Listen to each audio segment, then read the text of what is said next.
wabarakatuh. Kami dari kelompok 1 akan mempresentasikan hasil kerja kelompok kami, yaitu mengenai ekonomi pada masa Orde Baru. Sebelumnya, izinkan saya untuk memperkenalkan anggota kelompok saya. Saya pribadi bernama Raisya Oktavianti. Saya Siti Elvia. Saya Nurul Aminatul. Saya Siti Zahra. Saya Putri Laura. Saya Dede Gita. Saya Imam Maulana. Saya Muhammad Julian Sasaputra. Baik, langsung saja mulai presentasinya.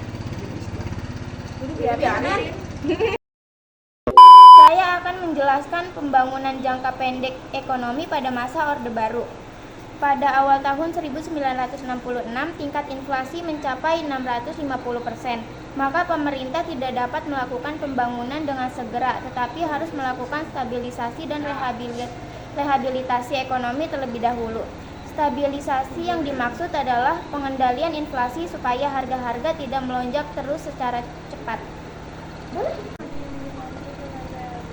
Rehabilitasi yang dimaksud adalah rehabilitasi fisik terhadap prasarana dan alat-alat reproduksi yang banyak mengalami kerusakan. Stabilisasi dan rehabilitasi ekonomi yang dilakukan membuahkan hasil yang cukup baik. Tingkat inflasi yang semula mencapai 650% berhasil ditekan menjadi 120% pada tahun 1967 dan 80% pada tahun 1968. Pelita 2 terjadi pada tanggal 1 April 1974 sampai tanggal 31 Maret 1979. Sasaran yang hendak dicapai pada masa ini adalah pangan, sandang, perumahan, sarana, dan prasarana, menyejahterakan rakyat dan memperluaskan lapangan kerja.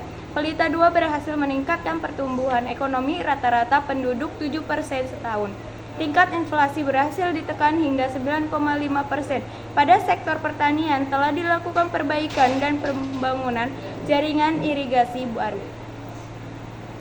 Pelita 1 terjadi pada 1 April 1969 sampai 1 Maret 1974.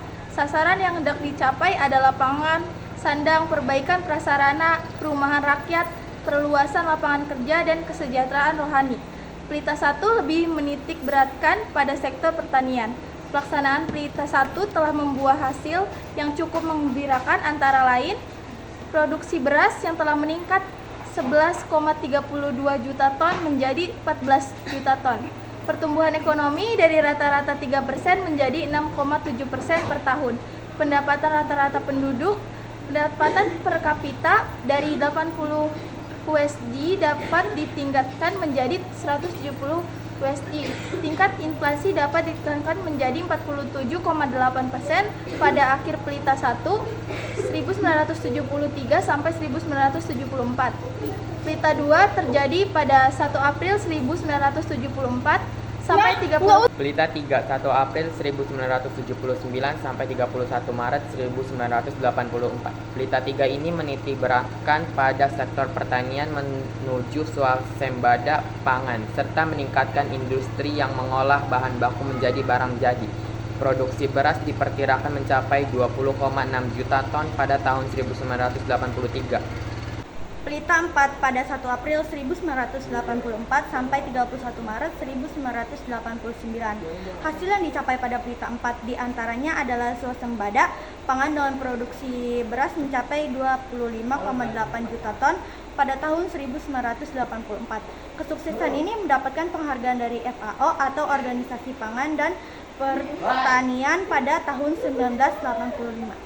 Pelita 5, 1 April 1989 sampai 31 Maret 1994. Pelita 5 menitik beratkan pada sektor pertanian dan industri untuk menetapkan swasembada pangan dan meningkatkan produksi hasil pertanian lainnya, dan sektor industri, khususnya industri yang menghasilkan barang ekspor, industri yang banyak menyerap tenaga kerja, industri pengolahan hasil pertanian, serta industri yang dapat menghasilkan mesin-mesin industri. Di sini saya akan menjelaskan sedikit tentang krisis moneter, yang dimana pada wawancara kemarin itu ada pertanyaannya. Jadi krisis moneter itu menghantam Asia pada tahun 1997, tak terkecuali di Indonesia. Lalu pada bulan Juli 1997, Otoritas Moneter Indonesia memperluas perdagangan mata uang rupiah yang semula hanya 8% menjadi 10%. Kemudian pada 14 Agustus 1997, rupiah diserang secara hebat sehingga nilai rupiah pun semakin melemah. Rupiah dan Bursa Efek Jakarta menyentuh titik terendah mereka pada bulan September 1997. Utang perusahaan pun semakin meningkat, lalu terjadi inflasi dan peningkatan harga bahan pangan. Lalu melemahnya sektor keuangan di Indonesia pun semakin membuat kondisi perekonomian di Indonesia merosot. Terlebih saat krisis sudah terjadi. Demi mengatasi krisis ini, Indonesia pun mengajukan pinjaman langsung ke bank asing, namun cara ini tidak menjamin Indonesia terlepas dari krisis moneter. Justru, krisis tersebut tetap meluas karena faktor utama terjadinya krisis itu bukan dari sektor perbankan. Lalu terjadi demonstrasi besar-besaran yang memprotes Indonesia, pemerintah, bahkan kerusuhan dan penjarahan berlangsung di mana-mana. Situasi yang sangat panas ini akhirnya membuat Presiden Soeharto mundur pada tanggal 12 Mei 1998. Sekian presentasi dari kami, mohon maaf apabila ada salah kata ataupun dari materi